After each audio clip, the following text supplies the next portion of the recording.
হুসাইন তামাম নবীদের সরদার আছেন, তামাম রসুলদের সরদার আছেন।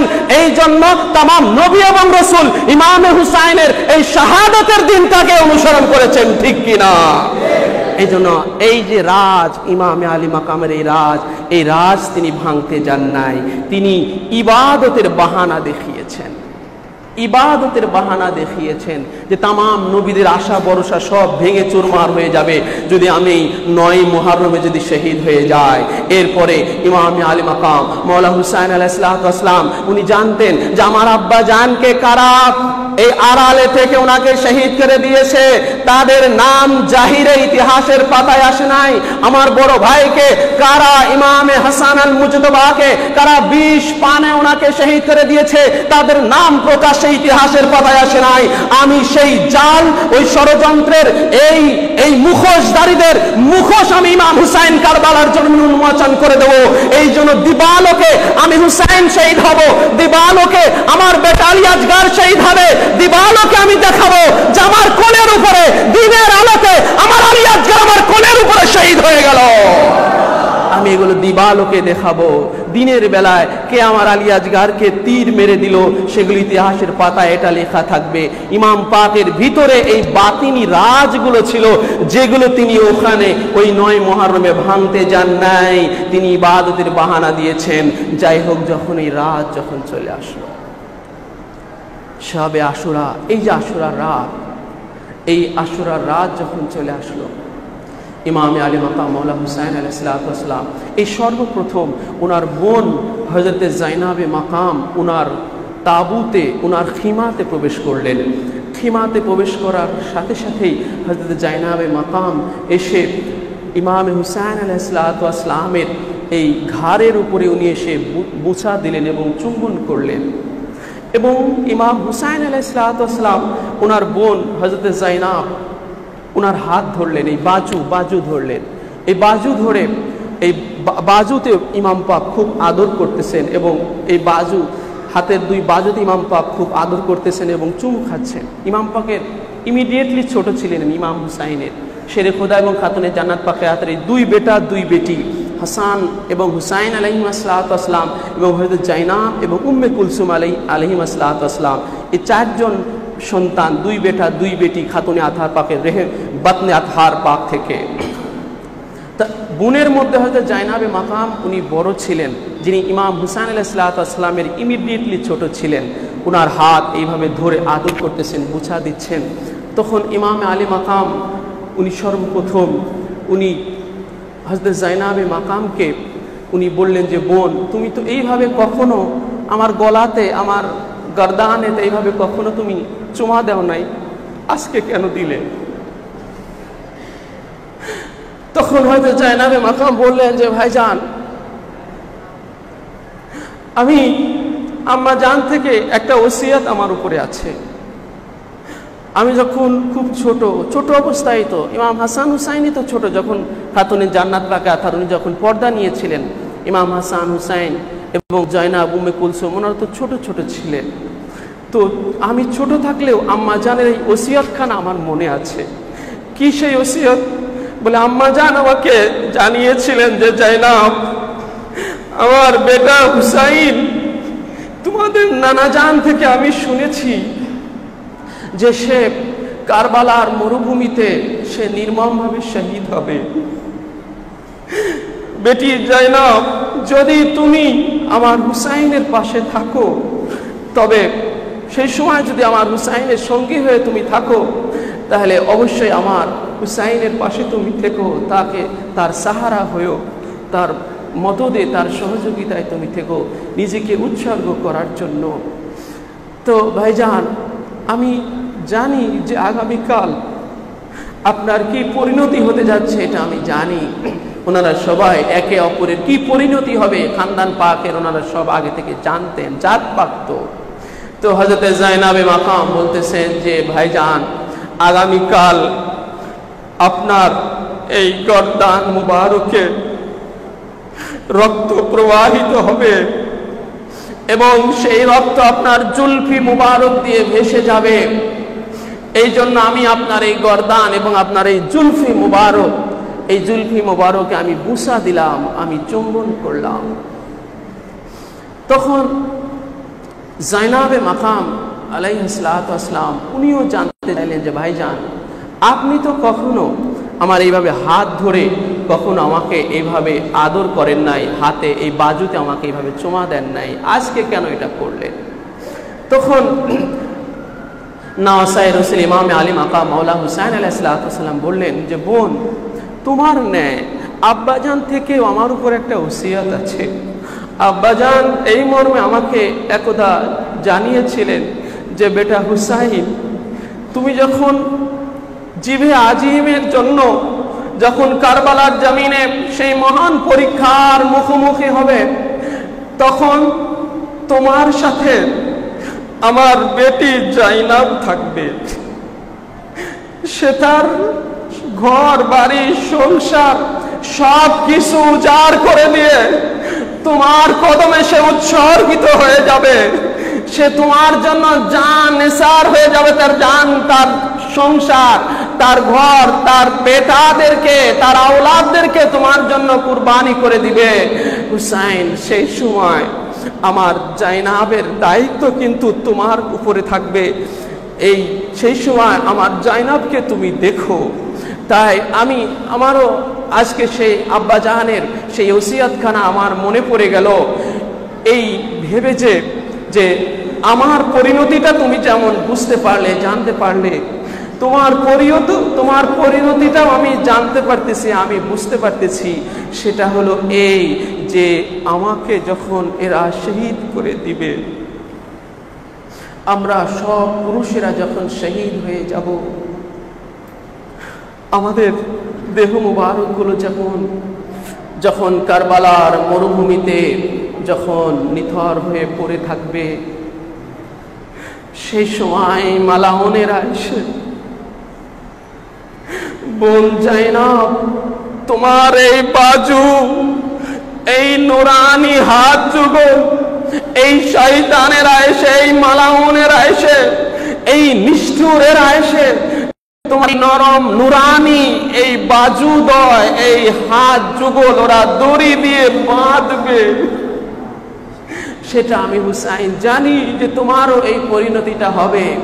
এই জন্য যেই নুরানি হাতে দড়ি দিয়ে বাঁধা হবে, আমি সেই হাতে আজকে আমি হুসাইন, আমি শেষবারের মতো আদর করে চুমা বুসা দিয়ে দিলাম। ইমামে আলী মাকাম এবং মাওলা হুসাইন আলাইহিস সালাতু ওয়াস সালামের মাঝে এইভাবে খিমার মধ্যে এই রাত্রি বেলায় এইভাবে কথোপকথন হয়েছিল। ইমামে আলী মাকাম মাওলা হুসাইন আলাইহিস সালাতু ওয়াস সালাম আশুরার সকালে ইমাম পাক যখন তাবু থেকে বের হয়ে যখন ইয়াজিদি সৈন্যদের দিকে তাকালেন, আর একবার ওনার নিচের সৈন্যদের দিকে তাকালেন, একবার ওনার নিচের সঙ্গীদের দিকে তাকাচ্ছেন, আর একবার হাজার হাজার ইয়াজিদি সৈন্যদের দিকে উনি তাকাচ্ছেন। তাকানোর পরে ইমাম পাক ওনার সঙ্গীদেরকে উদ্দেশ্য করে বলেছিলেন যে জেনে রেখো বিজয় কাকে বলে। হে আমার সঙ্গীরা, জেনে নাও, তোমরা হয়তো ভেবো না যে আমরা কতল হয়ে যাচ্ছি, আমরা শহীদ হয়ে যাচ্ছি বলে আজকে আমাদের পরাজয় হচ্ছে, এটা তোমরা কখনোই ভেবো না। এটা কিয়ামত পর্যন্ত যেন কোনো ইনসান, যেন কোনো জিন ইনসান যেন এটা কখনোই না ভাবে যে হুসাইন কারবালায় কতল হলো বলে, হুসাইন কারবালায় শহীদ হলো বলে, হুসাইন কারবালায় জবেহ হলো বলে হুসাইনের পরাজয় হলো না, এটা কখনোই নয়। ইমাম আলী মাকাম আলাইহিস সালাতু ওয়াস সালাম কারবালার জমিনে উনি দাঁড়িয়ে দীপ্ত কণ্ঠে ঘোষণা দিয়েছিলেন যে বিজয় হলো ওইটা যে যুদ্ধের ময়দানে যে পিঠ প্রদর্শন না করে বুক সামনে আগিয়ে দিয়ে যে সত্যটাকে যে মেনে নিয়ে বাতিলটাকে ছুড়ে দিয়ে যায়। বিজয় হলো ওইটা যে যার বুকের উপরে হাজারো তলোয়ার চলে, যার দেহে হাজারো তীরের আঘাত পড়ে। বিজয় হলো ওইটা যে কতল হয়ে যায়, যার দেহ মোবারক টুকরো টুকরো হয়ে যায়, তারপরেও সে সত্যকে না ছেড়ে সত্যের দামানকে ধরে যে আল্লাহর রিজামন্দিতে, আল্লাহর সন্তুষ্টির উপরে থাকে। আল্লাহর প্রতি তার কোনো আপত্তি নেই, আল্লাহর প্রতি তার কোনো নারাজি নাই, অসন্তুষ্ট নাই। সে কতল হয়ে যাচ্ছে, সে জবর হয়ে যাচ্ছে, আছে, তারপরেও আল্লাহর উপরে রিজামন্দি আছে, আল্লাহর উপরে সন্তুষ্ট আছে, আল্লাহর দিকে সে প্রত্যাবর্তন হয়ে যায়। এই জন্য ইমামে আলী মাকাম বললেন, বিজয় হলো আমাদেরই, আমরা কতল হয়ে যাব, তারপরেও আমাদেরই বিজয় হতে যাচ্ছে। ইমামে আলী মাকাম কারবালার জমিনেটা বলেছিলেন যে আমরা কতল হয়ে যাচ্ছি, কিন্তু তারপরে বিজয়টা আমাদের হচ্ছে। আমরা শহীদ হয়ে যাচ্ছি, তারপরে বিজয় আমাদের হচ্ছে। আমাদের তাঁবুতে আগুন দেওয়া হবে, তারপরে বিজয় আমাদের হচ্ছে। আমাদের যারা বাকি থাকবে তাদেরকে বন্দি করা হবে, তাদেরকে গ্রেফতার করা হবে, তাদের হাতগুলো বাঁধা হবে, কোমরে কবর বন্ধ লাগানো হবে, পায়ে বেরি লাগানো হবে। তারপরেও আমি হুসাইনের পতাকা, আমি হুসাইনের ঝান্ডা আল্লাহর জমিনের বুকের উপরে বিজয়ের নিশান উড়ে যাবে। বলুন সুবহানাল্লাহ। ইমাম আলী মাকাম কারবালার জমিনে এটা দাঁড়িয়ে বলেছিলেন। এই জন্য দেখেন সেই ইমাম পাকের সেই বিজয়ের নিশানা আজও এই ইমাম ভক্তরা, ইমাম পাকের খানদান পাকের আজও ইমাম আলী মাকামের খানদান পাক, আকাসুল খাস খানদানে পাক, আমার আকা ও মাওলা বড় হুজুর পাক কিবলা ও কাবা, ছোট হুজুর পাক কিবলা ও কাবা, শাহজাদা হুজুর পাক কিবলা ও কাবা, পৃথিবীর যেখানে ওনাদের দামান ধরে আছেন, ওনারা আজও বড় হুজুর পাক, ছোট হুজুর পাক এবং শাহজাদা হুজুর পাক ওনাদের নজর করমে, ওনাদের দিক নির্দেশনায় আজও সেই হুসাইনি পতাকা, ইমাম হুসাইনের সেই বিজয়ের নিশানিরা মুহররমে উড়িয়ে দেয়।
আলী মাকাম হুসাইন আলাইহিসসালামের যারা সঙ্গীরা ছিলেন, তারা সর্বপ্রথম ওনারা শাহাদতের পিয়ালা পান করেছিলেন। আপনারা জেনে অবাক হবেন যে যেই সৌভাগ্যবান ব্যক্তি হুর ইবনে ইয়াজিদ রিয়াহি, যিনি নাকি সর্বপ্রথম 1000 সৈন্য নিয়ে কুফা থেকে ইমাম পাকের গতিবিধি ফলো করার জন্য সে এই কারবালায় এসে ইমাম পাকের সাথে উনি সাক্ষাৎ করেছিলেন, অর্থাৎ ইমাম পাকের বিরুদ্ধে হয়ে হুর ইবনে ইয়াজিদ রিয়াহি সর্বপ্রথম উবাইদুল্লাহ ইবনে জিয়াদ হুর ইবনে ইয়াজিদ রিয়াহিকে 1000 সৈন্য দিয়ে পাঠিয়েছিলেন ইমাম পাককে যেন ফলো করে ওনাকে কুফা পর্যন্ত নিয়ে আসা হয়। সেই হুর ইবনে ইয়াজিদ রিয়াহি, যিনি সব সময় ইমাম পাকের সাথে নাইনোভা নামক জায়গাতে পহেলা মুহররম ওনার সাথে জিয়ারত হয়, পহেলা মুহররম ইমাম পাকের সাথে এই সর্বপ্রথম 1000 সৈন্যের মুখোমুখি হন, ফেস করেন ইমামে আলী মাকাম। সেই 2রা মুহররম যখন কারবালাতে আসলেন, সেইখানে ইমাম পাক আখেরি ঠিকানা স্থাপন করেছিলেন। আপনারা জানেন এই সৌভাগ্যবান ব্যক্তি হুর ইবনে ইয়াজিদ রিয়াহি যখন ইমামে আলী মাকাম মওলা হুসাইন আলাইহিসসালাম কারবালার জমিনে ইয়াজিদিদের উদ্দেশ্য করে বলেছিলেন, তোমরা কি জানো না যে আমি হুসাইন কে আছি? তোমরা তো জানো যে আমি হুসাইন নওয়াসায়ে রাসূল, যেই নবীর কালেমা তোমাদের জবানে তোমরা রটতেছো, যেই নবীর দুরূদ তোমরা নামাজের মধ্যে পড়তেছো, এই কারবালার জমিনে আমি তো সেই তোমাদের সেই নবীরই আমি নওয়াসা, আমি তো তারই বেটা, আমি তো তারই শাহজাদা, আমি তো সেই হুসাইন আমি তো তারই বেটা, যেই মওলায়ে কায়নাত শেরে খুদা মওলা আলী মুশকিল কুশা খুম্মে গাদিরের পরে যেই আমার আব্বাজান মওলায়ে কায়নাত পাককে রাসূল পাক সাল্লাল্লাহু আলাইহি ওয়াসাল্লাম হাত উঁচু করে ধরে উনি ঘোষণা দিয়েছিলেন, মান কুনতু মাওলাহু ফাহাজা আলিয়্যুম মাওলা, আমি নবী যার মাওলা আছি, আজ থেকে আলীও তাদের মাওলা হিসেবে কায়েম হয়ে গেল। আমি তো সেই মওলায়ে কায়নাত শেরে খোদা মাওলা আলীর বেটা আমি হুসাইন আজ কারবালার জমিনে, আমি তো সেই হুসাইন, আমি তো তারই বেটা, আমি তো তারই জানশীন, আমি তো তারই বেটা, যেই খাতুনের জান্নাত পাকে আধার, যেই জগৎ জননী শানে আমার নবী, তোমাদেরও নবী, যাকে তোমরা নবী বলে স্বীকার করতেছ, আমি তো সেই নবীর বেটি খাতুনের জান্নাত পাকে আতাহার, জিনাকে আল্লাহ রাসূল বলেছেন ফাতেমা তু বিদগাতুম মিন্নি, ফাতেমা আমার দেহের কলিজার টুকরা, ফাতেমা আমার দেহের মাংসপিণ্ড, আমি তো সেই ফাতেমারই বেটা। তোমরা কার বিরুদ্ধে এসে দাঁড়িয়েছ কারবালায়? তোমাদের মধ্যে কি একজন মুসলমান নেই? ইমাম পাক এইভাবে ওদেরকে ডেকেছিলেন যে তোমাদের মধ্যে কি একজন মুসলমান নেই? আসলে কি ছিল বলেন? তো একজন বের হয়ে এসেছিলেন। ইমাম পাক যখন উনি বলিষ্ঠ কণ্ঠে যখন এইভাবে এই ভাষণ দিচ্ছিলেন ওদের উদ্দেশ্য করে, তখন হুর ইবনে ইয়াজিদ রিয়াহির ভিতরে একটা জোয়ার ওনার মধ্যে, হেদায়েতের একটা নূর ওনার মধ্যে, উনি তখন একটা চিন্তা ভাবনার মধ্যে পড়ে উনি তখন হুট করে সেই ইয়াজিদের সেই দল সাইড থেকে উনি ইমাম পাকের দিকে চলে এসে ইমাম পাকের রেকাবে উনি পড়ে গেলেন। ইমাম পাকের পায়ে পড়লেন না, ইমাম পাকের পায়ের নিচে যে রেকাব থাকে, রেকাব সেই অর্থাৎ ওই ঘোড়ার উপর যেটার উপরে পাড়া দিয়ে ঘোড়াতে উঠতে ওটাকে রেকাব বলা হয়, যে রেকাবের উপরে পা রাখা হয়। তো হুর ইবনে ইয়াজিদ রিয়াহি সে এত লজ্জিত, এত অনুতপ্ত যে ইমাম পাকের কদম ধরারও সাহস পাচ্ছেন না, বলতেছেন মাওলা আপনি আমাকে মাফ করবেন যে আমি সর্বপ্রথম আপনার বিরুদ্ধে এসে দাঁড়িয়েছিলাম, আপনি আমাকে মাফ করেন এবং আপনার কদমে আমাকে কবুল করেন, আমি আপনার জন্য আমার জানকে কুরবানি করে দেব, আপনি আমাকে কবুল করেন। মাওলা পাক সাথে সাথে হুর ইবনে ইয়াজিদ রিয়াহিকে কবুল করে নিলেন এবং সেও যুদ্ধের ময়দানে তখন ইয়াজিদের বিরুদ্ধে গিয়ে শাহাদাতের পেয়ালা পান করে ওই ৭২ জনের মধ্যে নাম লেখায় নিলেন। এই একজন সৌভাগ্যবান ব্যক্তি উনি ফিরে এসেছিলেন। তো ইমামে আলী মাকাম মৌলা হুসাইন আলাইহিসসালামের এই সঙ্গীরা একে একে শহীদ হয়ে যাওয়ার পরে এবারে খানদান পাকের পালা আসতেছে। হযরতে জাইনাবে মাকাম সালামুল্লাহি আলাইহা, ওনার দুইজন শাহজাদা ছিলেন হযরতে আউন এবং মুহাম্মদ, ছোট বালক ছিলেন। জাইনাবে মাকাম এসে বললেন যে ভাইজান আমাকে ইজাজত পাক দেন, আমি আমার দুই বেটাকে আমি ময়দানে পাঠাবো। ইমাম পাক বললেন বোন জাইনাব এটা কি করে হয়, তোমার কোল খালি হয়ে যাবে, তুমি কি কাদের নিয়ে বাঁচবে? হযরত জাইনাব মাকাম কিছুতেই মানছেন না যে ভাইজান আপনি এই জমিনে আপনি কতল হয়ে যাচ্ছেন, আপনি শহীদ হয়ে যাচ্ছেন, আর আমার বেটারা তারা জিন্দা থাকবে। আমি কাল হাসরের ময়দানে, আমি কাল আম্মা জানের সামনে আমি কোন মুখ নিয়ে দাঁড়াবো? আম্মা জান যদি আমাকে ধরে বসেন জাইনাব তুমি তো আমার হুসাইনের পাশে কারবালায় ছিলে, আমার হুসাইনের জন্য তুমি কি করেছিলে? আমার হুসাইন যখন শহীদ হলো তোমার বেটারা কি করে জিন্দা থাকলো? আমি আমার আম্মা জানের সামনে কোন মুখ নিয়ে আমি দাঁড়াবো? ভাইজান আমাকে ইজাজত পাক দেন, আমি আমার বেটাদেরকে আমি ময়দানে পাঠাবো, আপনার জন্য ওরা কুরবানি হয়ে যাবে। ইমাম পাক আর আটকাতে পারলেন না। তখন জাইনাবে মাকাম মা আজকে নিজের দুই বাচ্চাকে তাদেরকে তৈরি করে দিলেন, তাদেরকে প্রস্তুত করে দিয়ে ঘোড়ার উপরে চড়িয়ে দিয়ে মা ভাইয়ের জন্য আজকে কোলের দুই বাচ্চাকে উনি চির বিদায় জানিয়ে দিলেন। এই জন্য ভাই আর বোনের সম্পর্ক যদি কেউ দেখতে চায়, ভাই বোনের মুহাব্বত যদি কেউ দেখতে চায়, যে বোন কোন মুহাব্বতে পড়ে, কোন ইশকের জোরে আজকে বোন মাওলা হুসাইনের জন্য বোন তার কোলের বাচ্চাদেরকে কুরবানি করে দিলেন, সে যেন কারবালাকে দেখে। হযরতে আলী আকবর আলাইহিস সালাতু ওয়াস সালাম, যিনি স্বয়ং রাসূল পাক সাল্লাল্লাহু আলাইহি সাল্লামের হুবহু প্রতিচ্ছবি ছিলেন, যিনি এত নুরানি এবং জালওয়াগার ছিলেন, উনি ইমামে আলী মাকামের কাছে যখন শাহাদাতের জন্য ইজাজত পাক নিতে গেলেন, ইমাম পাক ওনাকে ইজাজত দিচ্ছিলেন না। তখন হযরত আলী আকবর আলাইহিস সালাতু ওয়াস সালাম উনি আরজি দিলেন যে আব্বা জান আপনার বোনের বেটারা শহীদ হয়ে গেল, আর আপনার বেটা আলী আকবর নবীন জওয়ান হয়ে সে জীবিত থাকবে, এটা আপনার উপরে কিয়ামত পর্যন্ত অনেক মানুষ আঙুল তুলে হয়তো বলবে যে হুসাইন তার বোনের শাহজাদাদেরকে শহীদ করাই দিয়েছে নিজের বেটাকে জিন্দা রেখে। ইমামে আলী মাকাম বললেন তখন, বেটা আমি শুধু তোমাকে ইজাজত দিতে পারবো না, বলে তোমার উপরে তোমার ফুফিজানের অনেক হক আছে, হযরত জাইনাবে মাকামের অনেক হক আছে, তুমি তার কাছে গিয়ে ইজাজত চাও আগে। যখন উনি ফুফির কাছে গেলেন হযরত জাইনাবে মাকাম, কারণ হযরত জাইনাব হযরত আলী আকবরকে ছোট থেকে উনি লালন পালন করেছেন, নিজের কোলে করে লালন পালন করেছেন।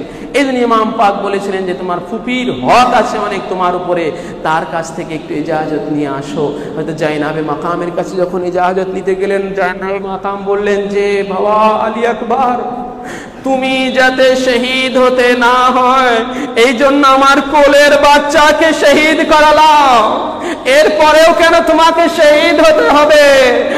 বাবা আলী আকবর, তুমি এই নবীন জওয়ান, যদি তুমি শহীদ হয়ে যাও তো তোমার লাশ মুবারক কিভাবে তোমার আব্বা জান বহন করে আনবে? তার তো কোমর ভেঙে যাবে, তার কষ্ট হবে। হযরতে জাইনাবে মাকাম তিনি এইভাবে কাঁদতে কাঁদতে উনি অজ্ঞান হয়ে ওখানে পড়ে গেলেন। তখন হযরত আলী আকবর আলাইহিস সালাতু ওয়াস সালাম ওনার কদম মুবারকের উপরে ওনার জুলফি মুবারক ঠেকিয়ে পড়ে গেলেন। এরপরে হয়তো জাইনাবে মাকাম উনি যখন আবার ওনার জ্ঞান ফিরে আসলো, ওনাকে খুব করজোরে যখন ধরলেন, তখন জাইনাবে মাকাম উনি হুকুম পাক দিয়েছিলেন। এরপর ইমাম পাক থেকে উনি ইজাজত পাক নিয়ে যুদ্ধের ময়দানে উনি শাহাদতের পেয়ালা পান করেছিলেন। হযরতে আব্বাস আলমদার উনি যখন তাঁবুর মধ্যে দেখতেছেন যে হযরতে সকিনা আতাস আতাস করে তিনি পানির জন্য ছটফট করছেন, তখন ইমামে আলী মাকামের কাছে গিয়ে আরজি করলেন যে মাওলা আমাকে ইজাজত দেন, আমি ফুরাত নদীর কূলে আমি পানি আনতে যাব, আমাদের নিজেদের জন্য নয়, আমার সকিনার জন্য আনতে যাব। কারণ হযরত আব্বাস আলমদারের কলিজার টুকরা ছিল হযরতে সকিনা, উনি নিজের জানের চেয়েও বেশি মোহাব্বত করতেন। সকিনার জীবনে এমন কোনো আবদার ছিল না যে হযরত আব্বাস আলমদার উনি মিটান নাই। তো হযরত সকিনা আজকে চাচা জানকে ধরলেন, চাচা জান আপনার বেটি সকিনা আতাস আতাস করছে, তৃষ্ণা তৃষ্ণা করছে, আপনি দেখছেন না? আপনার কি তৃষ্ণা নিবারণ করার মনে চায় না? তাই হযরত আব্বাস আলমদার ইমাম পাকের কাছে গিয়ে আরজি করেছিলেন, মাওলা আমাকে ইজাজত দেন, আমি ফুরাত কুলে যাব, আমি সকিনার এই কষ্ট আমি আর সহ্য করতে পারি না। তখন ইমাম পাক বললেন যে সকিনার জন্য পানি আনবে, আচ্ছা ঠিক আছে যাও ভাই আব্বাস যাও। উনি মস্ক নিলেন আর ঝান্ডা নিলেন। কারবালা ইমাম পাকের ঝান্ডার দায়িত্ব হযরত আব্বাস আলমদারের ছিল, এই জন্য ওনাকে আব্বাসে আলমদার বলা হয়। আলমদার মানে পতাকাবাহী, যিনি আলম পাক ধারণ করে থাকেন ওনাকে আলমদার বলা হয়। এই জন্য ওনাকে বলা হয় আলমদার, যিনি ইমাম পাকের পতাকার দায়িত্বে ছিলেন, ধরনেওয়ালা ছিলেন। উনি সেই পতাকা নিলেন, পানির মস্ক নিলেন আর তরোয়ার নিলেন। এইভাবে তিনি সেই ফুরাত কুলে গিয়ে আপনারা জানেন পানি নিয়ে আসতেছি নিল, কিন্তু উনি পানি নিয়ে আর আসা হয় নাই। একে একে ওনার দুই বাহু কেটে পড়ে গেছে, এরপরে পানির মস্কটাও পড়ে গেছে, ওনার মাথায় আঘাতপ্রাপ্ত হয়ে উনি জমিনে উনি পড়ে গিয়েছেন, ওনার চোখে তীর লেগেছে। আর উনি ইমামে আলী মাকামকে ইয়া আকা মাওলা বলে যখন ডাকলেন, ইমামে আলী মাকাম দৌড়ে ছুটে গেলেন ইমাম হযরত আব্বাস আলমদারের নিকটে। গিয়ে দেখলেন হযরত আব্বাস আলমদার বাহু কাটা অবস্থায় জমিনের উপরে পড়ে আছে। ইমামে আলী মাকাম আব্বাস আলমদারকে ওনার কোলের উপরে মাথাটা রাখলেন। আব্বাস আলমদার বললেন যে হে আকা মাওলা, আমাকে আপনার শেষ আরজি, আমাকে শেষবারের মতো আপনাকে আমি একটু দেখব। তো আমার তো বাহুদ্বয় কেটে গেছে আর রক্ত এসে আমার চোখে আটকে গেছে, আমি তাকাতে পারছি না। তখন ইমাম পাক ওনার চোখের উপর থেকে জমাট বাঁধা রক্ত সরিয়ে দিলেন। তখন উনি তাকালেন। তাকানোর পরে ইমাম পাক বললেন যে ভাই আব্বাস, তুমি তো কখন আমাকে ভাই বললে না, তো তোমার কাছে আমার আজকে শেষ একটা আরজি আছে, যে তুমি আমাকে আজকে ভাই বলো। তখন বললেন যে মাওলা আমার আম্মা জানের নিষেধ আছে। উম্মুল বানিন ওনারা 5 ভাই মোট শহীদ হয়েছিলেন মাওলাই কায়নাতের পরবর্তী ঘরের খাতুনে জান্নাত পাকা আথার উনি বেসালে হক গ্রহণ করার পরে যে শাদী মুবারক করেছিলেন উম্মুল বানিন, সেই ঘরের এই 5 শাহজাদা হযরত আব্বাস আলমদার আরো 4 ভাই। তো বললেন যে আমার আম্মা জানের নিষেধ আছে, আপনাকে যেন কখনো আমি ভাই না বলি, আর সর্বোপরি আপনাকে যদি আজকে আমি ভাই বলি, কাল আব্বা জান শেরে খোদা যদি আমাকে ধরেন যে আব্বাস তুমি কোন সাহসে আমার হুসাইনকে ভাই বলেছো, আমি কোনো জবাব দিতে পারবো না, আমি আপনাকে ভাই বলতে পারবো না। ইমাম পাক বলেন সেই জামিনদারি আমার, তুমি আমাকে ভাই বলো, আমার বড় ইচ্ছা। তখন ইমাম পাকের এই অনুরোধে উনি ভাই বলেছিলেন শাহাদত বরণ করার পূর্বে। তখন আব্বাস আলমদার বলেন যে ভাইজান আপনার কাছে আমার একটা শেষ আরজি আছে, আমার এই লাশ আপনি তাঁবুতে নিয়েন না, কারণ আপনি সবার লাশগুলো তো তাঁবুতে নিয়েছেন, আমারটা আপনি তাঁবুতে নিয়েন না, কারণ আমি সকিনার কাছে ওয়াদা দিয়ে এসেছিলাম যে বেটি আমার জীবনের বিনিময়ে হলেও আমি তোমার জন্য পানি নিয়ে আসবো। পানি যেহেতু আমার আর নেওয়া হলো না, এই লজ্জিত মুখ আমি আর সকিনাকে দেখাতে চাই না, আমার লাশ আপনি এখানেই ফেলে যাবেন। এই জন্য কারবালার চিত্র যারা দেখেছেন দেখবেন ইমাম পাকের মাজার থেকে একটু দূরে হযরত আব্বাস আলমদারের মাজার পাক, 2টা বড় গম্বুজ কারবালার জমিনে, এই বড় গম্বুজওয়ালা 2টা মাজার, বড় বড় 2টা গম্বুজওয়ালা মাজার, একটা ইমাম পাকের আর একটা হচ্ছে আব্বাস আলমদার, দুটোর মাঝে দেখবেন একটু দূরত্ব আছে। ইমাম পাক ওনার লাশ মোবারক ওইখানেই রেখে এসেছিলেন। আখিরি শহীদ আমার আকা ও মৌলা ইমামে আলী মাকাম মৌলা হুসাইন আলাইহিস সালাতু ওয়াস সালাম যখন সব পুরুষেরা যখন শহীদ হয়ে গেলেন, এইভাবে একমাত্র ইমামে জয়নুল আবিদিন তিনি বেমারি, যিনি বিছানার উপরে, যিনি অজ্ঞান হয়ে যিনি শুয়ে আছেন, ইমামে আলী মাকাম মৌলা হুসাইন আলাইহিস সালাতু ওয়াস সালাম আখিরি শহীদ, সর্বশেষ শহীদ হয়েছিলেন মৌলা ইমামে আলী মাকাম।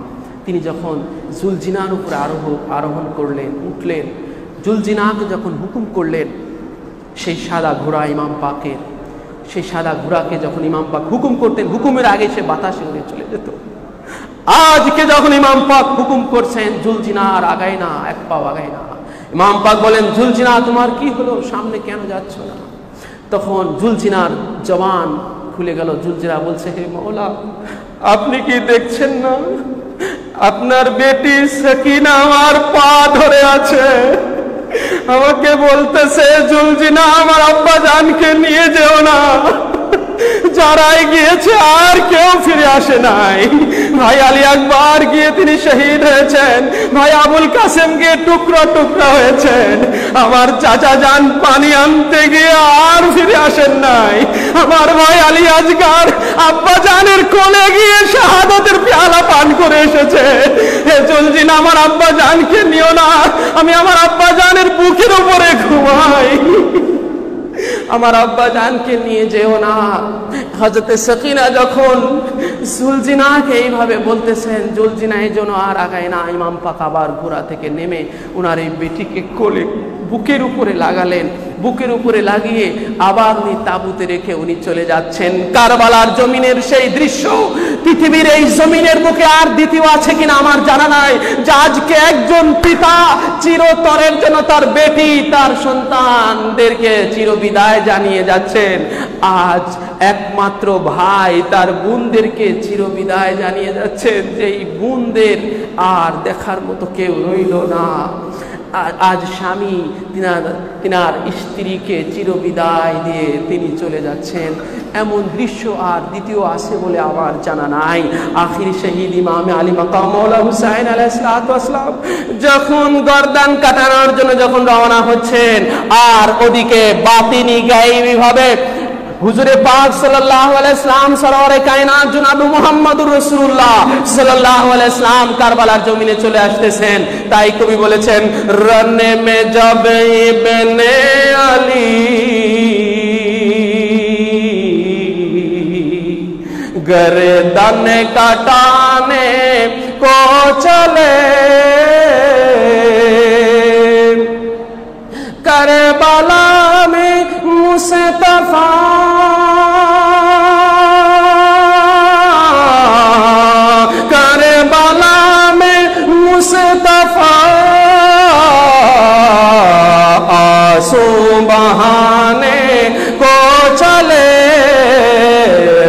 নেমে যাবে ইবনে আলী, গর্দান কাটানে কুচালে।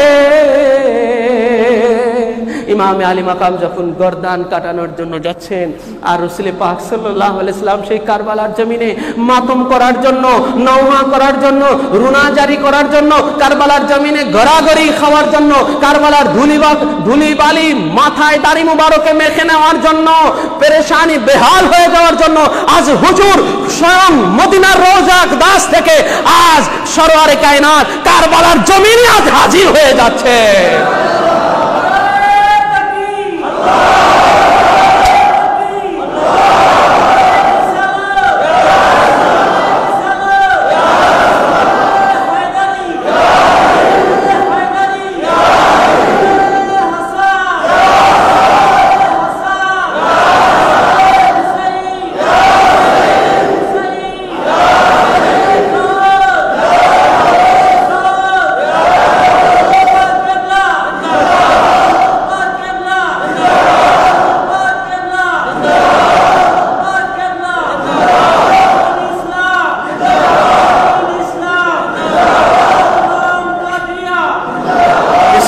সাল্লাল্লাহু তাআলা আলাইহি ওয়া আলিহি ওয়াসাল্লাম সেই শাহাদাত নিজের চোখে প্রত্যক্ষ করে মদিনাতে চলে গিয়েছেন।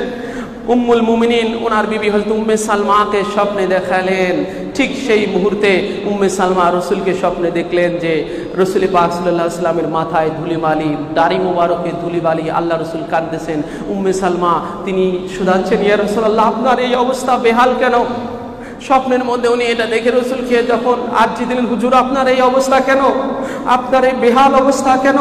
তখন হুজুর এক বাক্যে জানিয়ে দিলেন, উম্মে সালমা শাহিদতু কতলাল হুসাইনা আনিফা, আমি এই মাত্র আমার হুসাইনের কতল হওয়া দেখে আসলাম। তো যখন আল্লাহ রাসূল যখন ইমামে আলী মাকাম মাওলা হুসাইনের এই কতল হওয়া, জবেহ হওয়া যখন স্বচক্ষে, যখন নিজের চোখে কারবালার জমিনে হাজির হয়ে প্রত্যক্ষভাবে যখন উনি এটা দেখলেন, সেই রাসূলের জন্য সেটা কতটা কষ্টের ছিল। এই জন্য যে আল্লাহ রাসূল সাল্লাল্লাহু আলাইহি সাল্লাম একদিন ইমাম হুসাইন আলাইহিস সালাম মা ফাতেমার ঘরের পাশ দিয়ে জরুরি কাজে কোথায় যেন যাচ্ছিলেন, ঘর থেকে যখন কান্নার আওয়াজ পেলেন, হুজুর দরজায় গিয়ে ডাকলেন, মা ফাতেমা বেটি ঘরের মধ্যে কান্না করতেছে কে? মা ফাতেমা বললেন যে আব্বা জান আপনার বেটা হুসাইন কাঁদছে। আমার নবী ডাক দিয়ে বলেন, ফাতেমা আমার হুসাইন কাঁদছে কেন? তুমি কি জানো না হুসাইনের কান্নায় আমার কলিজায় আঘাত করে, হুসাইনের কান্নায় আমাকে কষ্ট দেয়। যে হুসাইন মায়ের কোলে কাঁদলে, মায়ের ঘরে কাঁদলে, মায়ের গৃহে কাঁদলে আমার নবী দিলে কষ্ট পায়, আমার নবী কষ্ট অনুভব করেন। সেই নবীর সামনে যখন কারবালায় ইমামে মাওলা আলী মাকাম যখন ঘোড়ার উপর থেকে পড়ে যান, সেই নবীর সামনে যখন মাওলা হুসাইনের গর্দানের উপরে খঞ্জরের আঘাতে যখন দেহ থেকে মস্তক মোবারক বিচ্ছিন্ন করে ফেলা হয়, তখন ওই নবীর জন্যটা কতটা কষ্টের ছিল। আমার নবী কষ্ট সহ্য করতে না পেরে কারবালার জমিনে গড়াগড়ি খেয়েছিলেন, যার কারণে কারবালার সেই মরুভূমির ধুলাবালি আমার নবীর মাথা মোবারকে, দাড়ি মোবারকে মেখে গিয়েছিল। আমার নবী আবার দৌড়ে উম্মে সালমাকে গিয়ে সংবাদ জানালেন। মদিনাতুল মুনাওয়ারায় উম্মে সালমা রাদিয়াল্লাহু তাআলা আনহা উনি ঘুম থেকে জাগনা হয়ে কাঁদতে লাগলেন, আর দৌড়ে সেই মাটির কাছে ছুটে গেলেন। সেই মাটিটা ওনার কাছে দেয়া ছিল, আল্লাহ রাসূল দিয়ে বলেছিলেন, হে উম্মে সালমা এটা হলো সেই জায়গার মাটি যেই জায়গায় আমার বেটা হুসাইনকে কতল করে দেওয়া হবে। যখন দেখবে এই মাটি রক্তে পরিণত হয়ে গিয়েছে, তখনই ভাববে আমার হুসাইন কারবালায় শহীদ। উম্মে সালমা উনি দ্রুত সেই মাটির কাছে ছুটে গিয়ে দেখলেন যে সেই মাটি আর মাটি নাই, মাটি তাজা খুনে, তাজা রক্তে পরিণত হয়ে গিয়েছে। তো মাটি যখন ইমামে আলী মাকামের শোকে তার নিজের অস্তিত্বকে হারিয়ে যখন রক্তে যখন পরিণত হয়ে যায়, তখন কোন বিজ্ঞানী আছে, এমন কোন সায়েন্স আছে যে এটাকে ব্যাখ্যা দেয় যে মাটি কি করে রক্ত হতে পারে? আসমান থেকে আমরা জানি শুধু পানি বর্ষণ হয়, রক্ত বর্ষণ হয় কি করে? আসমান থেকে পানি বর্ষণ হয়, এটার ব্যাখ্যা বিজ্ঞানের কাছে আছে, কিন্তু আসমান থেকে যে রক্ত বের হয় এইটার কোনো ব্যাখ্যা বিজ্ঞানের কাছে নাই। জমিন থেকে, পাথর থেকে যে রক্ত বের হয় এটার কোনো ব্যাখ্যা বিজ্ঞানের কাছে নাই।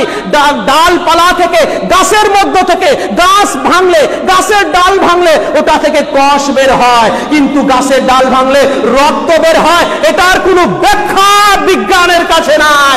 এটার ব্যাখ্যা একমাত্র এই আল্লাহ এবং আল্লাহ রসুল, এই খানদান পাকের ভিতরে আল্লাহ পাক এটার নজিরবিহীন দৃষ্টান্ত আল্লাহ পাক কায়েম করেছেন। বলুন ঠিক কিনা? ইমাম আলী মাকাম মৌলা হুসাইন আলাইহিস সালামের এই শাহাদতের দিনেও আমাদের নবী কাঁদলেন কারবালায় গিয়ে। এই 50 বছর পরে এসে আল্লাহ রসুল এর 50 বছর আগে ইন্তেকাল করেছিলেন। ইমাম হুসাইনের শাহাদতের 50 বছর পূর্বে 11তম হিজরিতে আল্লাহ রসুল বিসালে হক গ্রহণ করেছিলেন, আর 61 হিজরিতে ইমাম পাক শহীদ হচ্ছেন। মাঝে 50 বছর অতিবাহিত হয়ে গিয়েছে। কোন সাহাবী আজ পর্যন্ত, কোন মুহাদ্দিস, কোন মুফাসসির, কোন ফকিহ, কোন মুফতি, কোন আলেম, কোন আল্লামা আজ পর্যন্ত এমন কোন দৃষ্টান্ত, এমন কোন রেওয়াজ, এমন কোন বর্ণনা কেউ দেখাতে পারবে না। এটা চ্যালেঞ্জ করে আমরা বলতে পারি, কেউ এটা আজ পর্যন্ত প্রমাণ করতে পারবে না যে আল্লাহ রাসূল ইন্তেকালের পরে হুজুরকে কেউ স্বপ্নে দেখেছে নামাজরত অবস্থায়, হুজুরকে কেউ স্বপ্নে দেখেছে কাবা ঘর তাওয়াফরত অবস্থায়, হুজুরকে কেউ স্বপ্নে দেখেছে হুজুর কুরবানি করতেছেন, হুজুরকে কেউ স্বপ্নে দেখেছেন যে হুজুর সাফা মারওয়া সাই করতেছেন, হুজুর কোরআন তেলাওয়াত করতেছেন। এমন কোন না রোজা, না নামাজ, না হজ, না যাকাত, না কুরবানি, না কোরআন তেলাওয়াত, কোনো কিছুই করতে দেখে নাই কোন মুহাদ্দিস, কোন সাহাবী। কিন্তু হযরত আব্দুল্লাহ ইবনে আব্বাস এবং উম্মুল মুমিনিন হযরত উম্মে সালমা রাদিয়াল্লাহু তাআলা আনহা উভয়ে এই দুইজনেই মদিনাতে ছিলেন, দুইজনেই আল্লাহ রাসূলকে দেখলেন যে হুজুর বেসালে হকের পরে পর্দা নেওয়ারও 50 বছর পরে এসে আল্লাহ রাসূল ইমাম হুসাইনের জন্য সশরীরে কারবালাতে গিয়ে গড়াগড়ি খেয়ে মাওলা হুসাইনের জন্য মাতম এবং নওহাত শাহাতা করো মাতম, শাহাতা করো মাতম, ये जिक्र इबादत इलाही से नहीं कम, শাহাতা করো মাতম, শাহাতা করো মাতম। ওই ওসিয়তটাই পীর মুর্শিদ আমাদেরকে করেছেন, যেটা আমরা মাথায় নিয়েই আজকে পীর মুর্শিদ পাকের জানশীন, গদিনশীন বড় হুজুর পাক কিবলা ও কাবার এই মৌলা পাকের এই খানকা পাক এবং বড় হুজুর পাকের এই খানকা পাকে আমরা আজকে হাজির হয়েছি ওই মাতম মুর্শিয়া করার জন্য, যেটা আল্লাহর এই জিক্রে ইবাদত ইলাহি সে নেহি কম, যে জিকির আমরা করতেছি, যে নারা আমরা দিচ্ছি, যেই মিছিল পাক আমরা করে আসলাম, যেই তাজকিরা পাক আমরা করতেছি, এটা আল্লাহর ইবাদত সে বরকর, আল্লাহর ইবাদত থেকে এটা শ্রেষ্ঠ মর্যাদার অধিকারী আছে, সেটাই আমরা করতেছি। মাওলা আমাদের এই জিকির তাজকিরায় নওহা মাতম ওগুলো মঞ্জুর করুন, সবাই বলে আমিন।